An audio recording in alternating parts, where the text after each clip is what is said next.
Hello, everybody, and welcome back to F1 TS Hub, the late night talk show. I am here for episode 3, where we finally have a race to talk about of season 12. Back alongside me is my former teammate, Jono. How are you doing tonight, Jono? I'm good, thanks, Nick. And yeah, happy to be back after watching some racing on Friday night. Yeah, it felt like forever since we finally got back underway, back on track, and the races didn't disappoint. We had good attendance, I believe 18, 18, and 16 to start the season off with. So it's going to be a promising season, do you think? Yeah, absolutely. I think every race delivered. And yeah, it's set things out to be exciting all the way through, I think. And of course, you had a new commentator alongside you, Kieran, who we welcomed to F1 TS Hub. How did you get on? When I watched the stream back, I thought he did really well, very professional, and yeah, really happy to have him here commentating for us at F1 TS Hub. Absolutely. First time obviously commentating with Kieran on Friday. Um, Really good guy. I think it went pretty well to be honest, first time out. And obviously, he's a pro at the commentary game. I think he does 4 commentaries a week. So he'll teach me a thing or two, I'm sure, as we go along. But yeah, it went well. He knows what he's doing, and I'm sure we'll have plenty of exciting racing to watch for the remainder of the season. And did you notice anything? There were a few things I've noticed. Obviously, it was my first time commentating on this new game in the spectator mode. The main thing being that you can't watch after a car crashes out, which seems a little bit strange. That's the action that we want to see. Yeah, yeah, absolutely. It seems a bit of a strange omission, something you think, well, that won't really matter too much. I'd heard about it beforehand, but yeah, when it comes to it and you see a DNF, you switch to the car to try and see what's happened, and of course you can't. So a bit annoying at the moment, and we're obviously a few months into the game's release now, and that is still in place. So fingers crossed they patch that so we can actually get on board with the car and see what's happened. Yeah, definitely. By the way, just give a notification, obviously, to all drivers, anyone watching. The steward's office is open, of course, Jono. So if drivers want to head over to submit an incident, can you just remind them at what time they have until to do that, and what they need to include in their submission? Yeah, you've got until the end of tonight. So you've got until midnight tonight to submit your incident to the steward's office. Everything is in the steward's thread of what you need to do, the format you need to post your incident in. So yeah, if you get that posted up, if there's anything you want the stewards to look at before midnight tonight, and then the stewards can get to it and get the results out to you by some point on Tuesday. One thing I noticed when I watched and commentated on the tiers, Jono, was that there was a lots of good overtaking, lots of good racing, particularly in the pinnacle and the prestige tier. I also noticed that, particularly in qualifying in all 3 sessions, there were a lot of drivers just moving out of each other's way, which I thought was like really mature and respectful. I didn't really see anyone holding anyone up. I always saw if someone was passing a car that wasn't on a flying lap, they were well out the way. Yeah, qualifying seemed to go well on all tiers. I didn't have any issues, people holding each other up, as you mentioned. All seemed to go quite smoothly. And Australia's not the easiest track as well to get out the way in quali. Obviously, being a more of a street circuit, it's not that wide. So if you come up against people at certain points of the track, it can be a bit tricky. But everyone seemed to understand what they were doing, get out the way of the quicker cars, and I think everyone got to get a lap in anyway. Yeah, definitely. And of course, Australia, the main talking point or the main corner that we all always talk so much about pre-race and during the race is turn 12. There were a few drivers who got caught out there. It's just such a tricky corner. It seems as the game's developed over the years, that corner's become harder and harder, even though the cars have become quicker and quicker. Yeah, I think that's what it is. Although the cars can take that corner at turns 11 and 12 at increasing speed, you're more and more on the limit going through there. You've got to absolutely commit through. There's no point going through at 90% because exit speed is crucial, and then you're so slow down to turn 13 that in the race you're just going to get mugged by other drivers. So you have to get the exit as quick as you possibly can. But of course, being a sort of proper racetrack in that regard, there's grass and gravel waiting for you on the outside and a wall opposite as well. So you can't just run wide and think, oh dear, you're in the gravel and often, yeah, facing the wrong way. Or as we saw in the pinnacle tier with Lukey, you can be out of the race. Yeah, definitely. Okay, so let's jump off. First of all, obviously we've got a few incidents in the steward's office. Can't talk about who's right or wrong, but we can obviously note that there's I believe only the podium tier has gone into the steward's office this week. So it was a bit of a messy start. Let's talk about podium tier for now. If we head over to qualifying, so on the race stream, let's get up about 14 minutes. So let's jump to 16 minutes when qualifying's just coming to the end. Liam, pole position, his first pole position in F1 TS Hub. He really nailed that lap, and the others didn't really have an answer for him. Yeah, absolutely. As you say, he nailed it, didn't he? And only pulled by a tenth or two from Jamie, but I mean that's all he need. And yeah, it led to him being on pole position, and obviously the ideal place to be for a tricky opening couple of corners at Australia. So I think at that point he'd have been absolutely delighted. Obviously, didn't quite work out that way for him when the race got underway, but yeah, perfect start for him as far as qualifying went, at least. Yeah, and it's great to see that. And we were talking about this just off air. So 7 tenths, 7.5 tenths covered the entire top 10. When you've got a mixture of, new drivers staying in the tier, drivers, coming down from the pinnacle tier, it's great to see that how qualifying night really enables us to give everyone a competitive field. Yeah, we mentioned at the time how well qualified night went and how much the drivers seemed to enjoy it.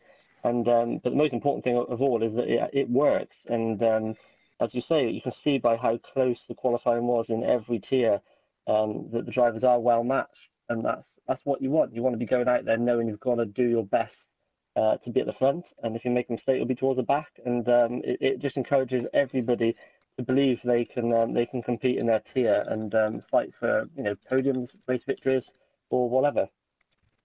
Yeah, definitely. All right, let's talk about Jamie. Lined up on the front row is his return to F1 TS Hub. Obviously, he's a good friend of ours. He works on the management team. He's the head of teams. So he's done a lot of work for League. But how happy were you to see him up there competitive on the front row? Yeah, I was delighted for Jamie. Obviously, you're out last season, came back, hoping that things would go well for him and hoping that he had the speed. We know he puts a lot into it, and yeah, to get on the front row, I think everybody was pretty happy. I mean, he's well liked throughout the whole F1 TSM community, obviously, and I don't think anybody would begrudge Jamie of his front row start. Yeah, definitely. There's a few drivers in the chat there's some incidents or things that you're involved in that we're going to talk about later on. So don't go anywhere before we get to those, particularly those Red Bull boys in the podium tier. But we'll come to that. Jonas again, he qualified third. He's done really well again, showing up there top five pace. It's I remember when I was watching this race, it was towards the end of the race is when it was really exciting after we had a lot of glitches and incidents. The top six, you just didn't know. I remember saying on stream to Odems and Sean, just didn't know who was going to win. I honestly couldn't have put money on, who was going to be the driver taking the full 25 points, which is, you know, um, what makes such an exciting race, I think. Yeah, that's exactly what you want to see, and obviously you get that even more so being the first race of the season. Nobody really knows where they stand or how they're going to get on, or what they're going to be like themselves when they actually get out there and race. And so just spices things up. And yeah, I think the drivers themselves, as you mentioned at the end, they're battling. They wouldn't have known where they were going to come out. They were all giving it their all. You could tell in all the tiers, all the drivers were absolutely. I don't think anyone was holding back. They were all going all out for the first race, and give us some exciting racing. We just didn't know who was going to come out on top. Definitely. So Ermi on his first race back, first qualifying session back, qualified eighth. He was just under 7 tenths off pole position time. I was actually quite impressed with him. I expected him to, maybe be a bit further back this early in the season, but 7.5 tenths is, given his previous records, that's definitely a gap that he can perhaps close come the end of the season. Yeah, he was in the top 10, wasn't he? We know he hasn't put in anywhere near the time of some of the other drivers in the tier. So I think to be in the top 10 and 6, 7 tenths off pole. Bodes pretty well for him first time out, and I think we will see some big improvements just from game time from Ermi, and I think won't be long until he's knocking on the door of the front few rows of the grid.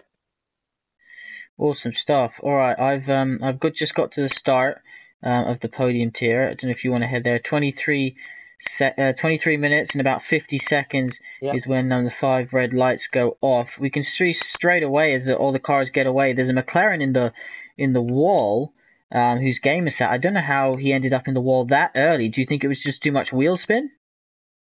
Yeah, I imagine that's what it was. It's difficult to tell from the stream, but I imagine he just got a bit too much wheel spin, got the car sideways, and was almost instantly in the wall.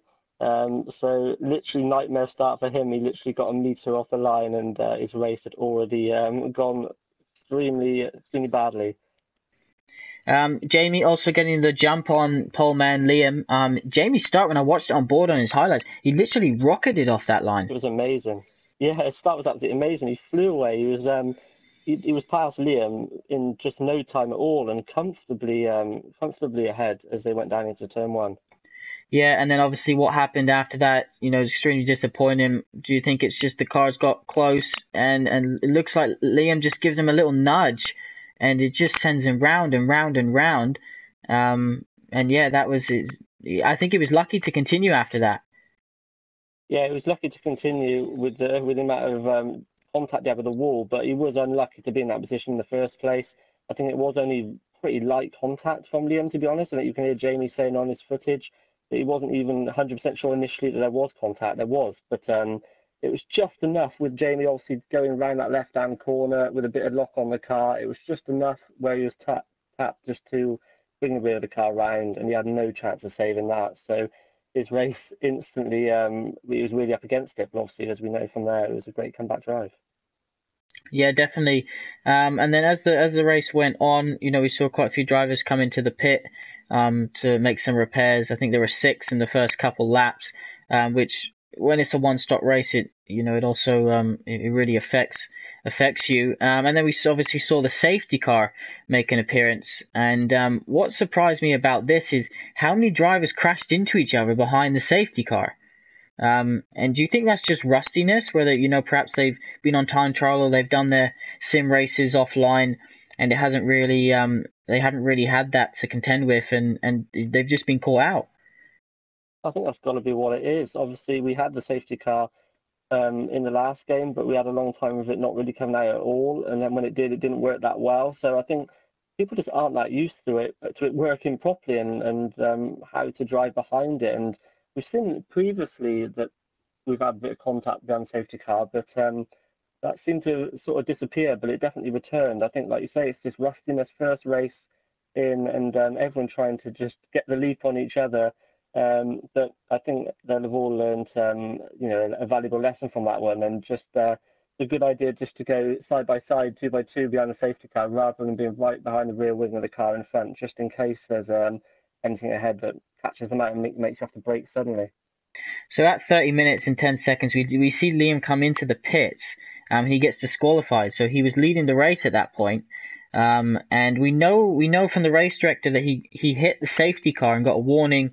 He then got another warning for speeding under the safety car as he entered the pits. But yeah, he was just straight out. The game just disqualified him, which was a bit strange. I can only think that was some sort of glitch or something like that. Yeah, it sounds like it's just a glitch. It sounds like it's not a particularly common one either. I know Odems was saying in the chat he thinks he's heard of it happening before when there's a certain set of circumstances that happen. Obviously, it was a bit of an odd set of situations that happened to Liam at that point, but obviously to get disqualified like that is obviously, well, just completely disappointing for him. After being on pole and then to have your race ended by no fault of your own like that is pretty unfair. Yeah, and then after safety car came in, we saw what was in effect where the race really started to develop because drivers just started to crash out one by one. And it particularly just after the first sector, just on 40 minutes and 40 seconds, just after the first sector where it ends, you have that fast right-hand corner, and we saw, I think, 3 drivers crash out there where perhaps they just carry too much speed, get too much on the curb on worn tires, into the inside wall, back out to the outside wall. Either one of the walls takes the tire off. Yeah, I think that's what it is. Just trying to carry the speed, like you say, attack the curb and get on the grass a little bit as well, and then combine with the worn tyres, and then getting a bit of wheel spin, and it's just catching them out. And again, with the walls on each side of the circuit, if you head towards one of those, well, it's not a lot you can do about it, and you're just in the lap of the godsends, whether you get wing damage, no damage, or you lose a wheel and you're out of the race. And as we saw in the podium tier, quite a few DNFs happening throughout the race. Alrighty, so as we head on to lap 22, about 57 minutes, just coming up on the 58-minute mark. The top 4 are very close indeed. You can see Jamie's obviously pitted really early on for those set of soft tires, so he's obviously managing those tires, which you have to say he did a long way. I think he did 25 laps or 26 laps on them. Which is pretty insane on one set of soft tires. Yeah, it's obviously fantastic time management from Jamie. Obviously, was controlling it throughout the race, and he had to really after that early incident. He had to take the tires a long way to make his strategy work, and he managed to do so. And it obviously allowed him to be in this battle in the final laps. Yeah, so Jonas particularly very good at defending from Gazza and the Danestar, but the 2 Red Bulls, I couldn't believe how feisty they were against each other. Being on obviously a new season, new teammates. It's almost a time where you're a bit more respectful. You don't want to upset the other person in the car because you're gonna have to do another 20 races with them.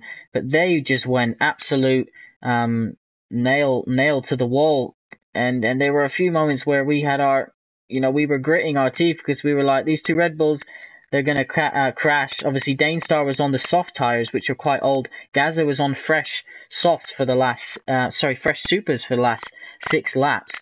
And Jonas was defending on the same strategy that Danestar was on with old softs. And yeah, Jonas point out, great defending from him as long as he could. He obviously, didn't have the pace of the 2 Red Bulls. But after that, the 2 Red Bulls just went heads ahead. And I think it got to a point where Gaza was like, I know I've got the fresher tires, I know I've got the pace, I just need to wait rather than, go guns blazing. And I think that's what won him the race. Yeah, I think it was the better strategy advantage that Gaza had paid off for him in the end. As you say, absolutely no holds barred was there between the Red Bulls. They were going all out, absolutely no team orders, as there shouldn't be in the first race of the season. They got quite close to the limits, but they just about managed to tread on the right side. And I think it's fair enough, particularly late in the race. I think it's fair enough to work as teammates and not hold each other up early in the race. But when you get to the final few laps and you're both in with a shot of winning the race, I think you've got to just have gloves off and let the best man win and see who can get the result. Awesome stuff. And speaking of result, obviously Gaza took his first official win crossing the line, his 3rd in his stats at F1 TS Hub. Of course, he's won 2 races in season 9 when we had that split grid of 2 different groups for the final 5 races. But yeah, the first time actually crossing the line and seeing that checkered flag, he must have been ecstatic from 4th on the grid as well, and doing the 2 stops. Yeah, he was absolutely delighted, Bunny, and I know he had a lot of comments of well done as well from lots of drivers, me included. I think everyone. It was a popular winner. He's been with us a long time, and it was a deserved victory, good strategy, and absolutely brilliant start for Gaza. And I think we all hope he can carry that on for the remainder of the season. Yeah, definitely, and of course made up on the podium by his teammate Danestar and Jonas. So you have to say Red Bull looking early favourites for the Constructors' Championship in this tier. Jamie, good recovery to finish 4th. AR Gizmo, top 5, started on the soft tyre, so that was a good result for him. D-Boy Dan, 2 stopped his way from 13th to 6th. He finished 41 seconds off the lead, but you have to say a good debut, 8 points in the bag. Yeah, he's got some good points in the bag. He'll be pretty pleased, I think. I know he's in the stewards for a couple of little things with Gizmo, but other than that, I think it was a decent debut drive from him, and he's another driver that I think we'll all be keeping our eyes on for the rest of the season, and I think he can pick up some decent results. Finally, Stevie, he just wanted a point. He ended up with 6 of them, coming from 17th when his controller died in qualifying to 7th position, kept himself out of trouble, and scores a 6 points. So another driver who was happy with his result. Yeah, obviously Stevie's come back to the league, and 17th to 7th, can't complain at that at all. I'm sure at the start of the race, he'd have just been happy to get in the points. I saw early on in the race as well, he had a little excursion to the gravel, but managed to recover from that one and work his way back through to 7th. So yeah, solid points for him as well.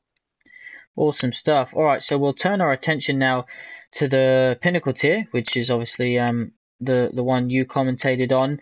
Reflo won the podium tier drivers championship last season and the constructors. Has moved up to the pinnacle. Signed by the the F1 TS Hub Esports team. He takes his first pole position at the dying moments. It was close between him and Sam. They traded throughout the session, but he was able to just nail that final lap, wasn't he? Yeah, he was. He pulled it out of the bag like well and truly, didn't he? And Sam pushed him really close. But yeah, he went into the season with quite a lot of hype behind him, as you say, winning the podium tier last season, and joining the esports team. I think we all thought he'd had the potential to deliver, and well, he literally couldn't have done any more, could he? With the pole position and the great drive in the race as well. Yeah, definitely. And when you look at the qualifying, John, 1 second covers the entire top 13. Just the smallest of margins can cost you positions or gain you positions so much in what's going to be, a highly competitive tier, I think, this season. It looks like being super competitive. Perhaps from the qualifying, they're the most competitive tier of the three. But obviously, it was just fantastically tight, and there was so much to play for. Those final 3 or 4 minutes of the session were so exciting when everyone was going out, knowing that a couple of tenths improvement could move you up from outside the top 10 up to the front couple of rows.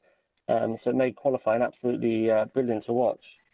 All right, so if we head to just under 24 minutes, John, on the Pinnacle stream, 23 minutes and 50 seconds, we can see the race start, full wet conditions. I know when I was driving, if Australia was always a tricky track to start the season with anyway, in terms of the rear of the car always felt a bit feisty, but in these conditions as well, some drivers, perhaps haven't even practiced in the rain. How do you think they were feeling when they were sitting on the grid and with those staring at those full wet tires? I imagine they weren't too pleased, to be honest with you. I know I wouldn't have been. The conditions were really bad. It was proper heavy rain, so much spray, and yeah, we don't know how much wet practice the drivers would have done for Australia. So I think there would have been a fair few nerves as they were approaching the start line from their formation lap to go into the race. Alrighty, and speaking of the race, as they get underway in those full wet conditions, there didn't seem to be too much like major incidents in the first lap. Reflo obviously got away really well, and he kind of sailed off and nailed his strategy, and obviously took the win. Kind of made it look easier than I think it actually was for him. Yeah, he drove brilliantly, especially in the heavy wet conditions. Second half of the race, Sam was able to close the gap back in a bit on the inters, but on the full wets, reflow was just so smooth. I mean, instantly, halfway around the first lap, he had a 1.2 second gap and was able to just build it from there, really. And so many other drivers struggling so much with the rear of the car, but reflow just seemed to have that touch on the throttle and was able to keep it all under control in those early laps. Alrighty, and shout out to Scorpion as well. He had lots of fans on the live who were watching him race. They were on the chat showing their support for him. So well done to Scorpion for bringing some friends along. And then we get through turn 12, and you almost just know these conditions. This track in the dry is hard enough. Unfortunately, it was the two Renaults which ended two drivers' races. Yeah, it was, and Matty Daddy and Lukey as well. Both obviously good drivers we know from previous seasons. But yeah, Lukey just lost the rear of the car a bit on the exit of turn 12. Obviously, nobody really knows what the grip levels are going to be like going through there at full attacking speed on the first lap in the full wet. And yeah, ended up with getting tangled up with his teammate Matty Daddy as he tried to recover the car. And then CSS as well, just unfortunate victim running into the back of that as well. So yeah, a little bit of chaos there on the opening lap. And what I noticed watching the stream is there weren't so many overtakes because Australia isn't the easiest track to overtake. When cars passed each other, I think generally what it was a driver lost the back end slightly, and obviously lost a position or two, and you could tell drivers were really struggling with the rear of their car. Taking advantage of that though was Dweller, Farth, and Gotoni. On lap 3, they were already up 8, 12, and 10 positions. Yeah, they made massive headway. Farth in particular, we didn't mention, but in quali didn't actually manage to set a lap. He managed to invalidate, I think, all of his laps in quali. So it started 17th or whatever it was on the grid, and then was instantly up to like 7th by lap 2, and then made it up even further from there. So he absolutely benefited from the wet conditions, and if anybody was going to be glad of the rain, it would be those starting towards the back. Yeah, definitely. And of course, Farth involved in our Driver of the Day vote. You can vote on Twitter at F1TS Hub for all 3 tiers. Who you think is Driver of the Day? Two options for each tier. So make sure you head over and vote and share so we can get as many votes as we can. Now, John, the next thing I want to find on the stream, because when I saw this, I was massively impressed with it, and I said this to you. There was this battle between Dweller and Farth, which was lasted for quite a few laps. You almost didn't have too much action at the front after they settled in. I know about 8th to 12th, the gaps were quite small, so it just looked like the M25 almost. At rush hour, the cars were just all over the place from about 8th to 12th. But as the race developed on and they continued to battle, there was Dweller versus Farth, and I remember at the time Dweller was all over, cutting the chicane at 12 a couple times. Every breaking point, he'd have a look to the inside. Farfus had none of it, and then eventually he went squeezed down the inside. I believe it was turn 3, so I'm going to find it on the stream because I'm determined to talk about this. Yeah, I think we're looking at about 46 minutes, somewhere around there. I think we're looking at. Yes, Botty got a good run on the straight down to turn obviously 1 and 2, and was then able to carry the speed down to turn 3. Farth went to the inside, but left just a car's width, which Botty Dweller was then able to take advantage of late on the brakes as well, and managed to keep it all nice and tidy on circuit and get the position. So that was great driving by Botty Dweller and by Farth as well, you have to say. Defended well for many laps. He also didn't have quite the speed of Botty Dweller at that point in the race. But he was able to get good exits from the final corner and what have you to carry good speed. And Botty Dweller was getting a little bit frustrated trying to find a way through. But eventually he managed to make the pace advantage pay and get the move done. Yeah, side by side through turn 1 in these conditions isn't the easiest. And then when you look at it on board, but the stream was on board with Dweller. There just didn't look like there was enough room for him to go down the inside. Definitely on the yellow paint on the right hand tire, but just slowed the car down and took the position beautifully and just stormed away. We know Dweller's good in the wet because I remember in season 10 when he won in Austria. He just dominated in those conditions. So he'll be hoping for obviously a few more races in the wet conditions. That's for sure. Yeah, he will. Some drivers just seem to have that touch in the wet, and he is one of them. And yeah, he drove a great race, moved forward, and that was probably one of the moves of the race, if not the move of the race. And a decisive move when he made it, and he was able to pull away from far from there. All right, so Reflo took the win, Sam in second, Dweller in third. Yeah, top 3. You have to say definitely contenders for the championship. Mercedes obviously scoring the most points with Farth recovering from 17th to 4th. I mean, you look at Lawrence as well, joined during qualifying, didn't set lap time. Perhaps that default setup actually helped him because when you join during qualifying, you have to start the race with the default, and that maybe helped him in these conditions as he stormed up to 5th position. You've also got Gotoni, SFR Chopper moving up. So when you look from about 4th to 9th, everyone moved up positions, and obviously the guys outside the top 10 who didn't finish or were lapped obviously fell down the order quite a bit. So it was a bit of a strange one. Yeah, it was a strange one, and as you say, Lawrence did drive an absolutely great race to get to 5th, and that it could have paid, quite a large part of the fact that he did have default setup. I think a lot of the drivers were probably running quite aggressive ballast settings and what have you to be quick in the wet, in the dry, but it probably hindered them in the wet, which is why we saw so many drivers just with the rear end of the car just sliding all over the place. But Lawrence able to maybe benefit from that a bit to get that great finishing position.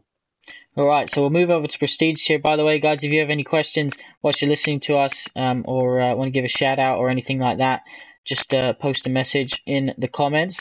Prestige tier qualifying. What a lap by VSR Blizzard, an 18.9. I know the commentators were shocked at it. That is an absolute stunning time to, over 4/10 of a second quicker than Louis, and we know how quick Louis is on his day. So obviously, that was a statement right there in itself. Yeah, well, we were all talking about how what an incredible list of drivers we've got in the prestige tier, and how close it might be. But yeah, Blizzard just pulled that out, and by a pretty big chunk as well, you have to say in F1 terms, to take it by over 4/10 from Louis. So yeah, absolutely stamped his authority on things from the get-go. Yeah, definitely. And then when you look down the order, if you forget that 4/10 gap from second all the way to 14th, those 10 positions, they were only covered by what's that, 7/10 of a second. So again, the smallest the margins, and look at the drivers like second and third, how close they were. That's like not even a half a car's width. So yeah, this is going to be a very close tier. But we saw that last season, and we know how rapid these guys can be. Yeah, it's pretty scary to be honest, looking at those lap times, to be honest, and just thinking, wow, there's so much pressure on these boys to absolutely nail it. Because if you don't absolutely nail it in this tier, you're gonna be nowhere. There's such small margins at play. You've got to absolutely maximize everything, and that's gonna deliver some amazing qualifying sessions this season, I think, in this tier. Alrighty, so if we head over to 21 minutes and 30 seconds, we will see the 5 red lights go out. First thing to note is Odems is under pause. Obviously, he got called away from his PlayStation, so he obviously dropped down the order. But I guess it's better to do that than obviously not start the race at all. Meanwhile, Blizzard just storms off from the start. Julian's attacking, obviously, Louis. But that was kind of the stage. But in the background, you'll see MLA in the wall in the grass, wherever he is. I don't know if he touched the wall or not. But you don't often see a mistake from MLA, particularly not one that's as big as that, as costly as that. And he's down in 15th place, while the rest of the drivers are heading off to complete their lap 1 end of the first sector. And yeah, he admitted, just said he made a mistake. What do you make of that? Do you put that down to pressure or what? Obviously, he's got a lot of experience in the top tier at F1 TS Hub. Yeah, it just shows that it doesn't matter how experienced you are, how many races you've done, how much preparation you've done. Mistakes can happen to absolutely anybody. I mean, if you're a betting man, you'd probably say MLA was the least likely person to make a mistake of his own making in the race. We know how consistent he's been in previous seasons and how well that's worked out for him. But yeah, it's his own mistake by the sound of it, and a pretty costly one, which dropped him, as you say, to 15th immediately. We often see in the prestige tier that the quality of lap times is the best, but the quality of driving isn't always. And the steward's office often has to deal with some petty incidents between these guys with the biggest egos. But I was actually really impressed with the racing on this first race. No one kind of went for these dive bombs where one of you's going to end up facing the wrong way come the end of it, and I hope that continues throughout the season. Yeah, they did seem to give each other respect, which is what we want to see. Sometimes in the past that's been slightly overstepped, as you say, when somebody quicker thinks, well, I should be in front, so I'm going to get the position no matter what. But yeah, in that race, everybody seemed to play pretty fair, I think. And obviously that plays out with having no incidents at the moment, at least reported to the stewards from this tier at all. Yeah, and obviously as the race developed, it wasn't perhaps as exciting as the other tiers, but was obviously Odems and Malloy came together. Malloy obviously started on the super soft tires. When everyone else pitted, he was leading. And when the commentators were watching, I thought at the time, obviously I didn't know he'd crashed out, and I thought he's definitely going to be up on the podium, if not challenging for that win. I don't know why, but his strategy was such that he was able to pump in such consistent times on those super softs tires. Everyone else just seemed to be fighting, or within proximity of another car. And obviously he had that incident with Odems. Where it was caught on stream, it was really hard to see what happened. Odem's no stranger to being involved in these sorts of incidents. Yeah, he is. He's known to be in the odd tangle, but yeah, it's difficult to really see what happened. But neither driver seems to have taken it any further at the moment. So let's hope it's just one of those things, and they can both, carry on and bounce back and have good seasons. And then obviously Louis crossed the line in the lead but dropped down to third due to penalties. Obviously the team radio will tell you more often now whether a driver's got a penalty. Do you think they told Blizzard was aware of that, and that's why perhaps he didn't fight him as hard as he would have done for the race win? Yeah, perhaps so. It's difficult to know whether he was told or not. I assume he was, and I think he just still wanted to challenge if he possibly could. But yeah, perhaps he thought better of it and thought, well, he's got the penalty, I won't fight too hard, which is, to be honest, probably the intelligent thing to do in a 21 race season. And yeah, first round, if you know you haven't got to risk the car, then that's probably the right thing to do. Alrighty, definitely. So Blizzard won the race. Julian took second, Louis in third, VSR Josh in fourth, Odems in fifth, Wayne on his debut in sixth, Scooter 7 on his debut in seventh, James Slater in eighth. He's always in the points. Jesse in ninth. Kian, who joined qualifying, takes the final point for this one. Then you've got Elko and MLA who finished outside the points, and the rest of the drivers DNF'd. This is going to be a real dogfight here, I think. Jono, this season. I can't wait to see who's going to come out on top. But Australia, done and dusted overall. Very exciting. Lots of hype for this one. There always is for the first race. It felt even more so this season. Did you feel the same? Yeah, there was lots of hype on social media. I read through the pre-race interviews as well, and there was obviously lots of expectations from well, everybody really. And I think every tier delivered a good race, and particularly with the pinnacle tier race obviously being in the wet all the way through as well. There's really still very little to know about what the pecking order is going to be. We haven't obviously had a dry running yet, so we'll hopefully get that next week in Bahrain, and we can work out who's going to be leading the way there. But still lots to play for, obviously, in all the tiers. And one race down, hopefully everyone will settle in, and we'll get lots more good action next week at Bahrain. Speaking of Bahrain, Gaza wants to know, Jono, for each tier, who do you think will take the win? Obviously, Gaza, you're going to take the win in the podium tier. um, it's difficult. It's difficult to say in the pinnacle tier at the moment. I'm gonna go with Sam and just say he's gonna pull out a great result and get a win in Bahrain. He's improving all the time. And in pinnacle tier, in a prestige tier, sorry, well, there's so many quick drivers, but I'll go with Lewis for the win. Awesome stuff. I would go with. Oh, you do feel the win was perhaps robbed from Liam after that pole position, so maybe Liam. If not, I think I'm gonna go with Dane Star. I think I'm gonna make another Red Bull pick for the podium tier. I can't wait to commentate on that one next week. For the pinnacle, I'm gonna have to go with Flo. I've been so impressed with him. That drive in the wet, changing conditions. He just did everything right. He controlled that race like you see some drivers do, in real F1 when Vettel was running in Red Bull and Hamilton and Mercedes, where they know they have the pace and they just control, they manage everything, and they don't make any mistakes. For the prestige tier, like you said, this is how can you pick a winner for that? But let's go for Paris. I don't know what happened. He got disconnected from Australia. Let's go for Paris. He's obviously races under the name Suzea, I believe. So we know how quick he is. We know how serious he is about putting on a challenge this season for the title. So yeah, let's go with him. Well, we've run over slightly, but it was good dissecting the races. Hope you guys enjoyed watching. Best of luck to all the drivers next week as we head to Bahrain. Stewards results and driver of the day results on Tuesday, and then we're back to media day for Bahrain on Thursday. Lots to look forward to. Lots of off-track stuff happening. If you're interested in checking out F1 TS Hub and the league, head over to www.f1tshub.com. The sign up info there. I think we've got 15 now on the waiting list, Jono. So obviously we will try and get people seated as quickly as possible when spaces become available.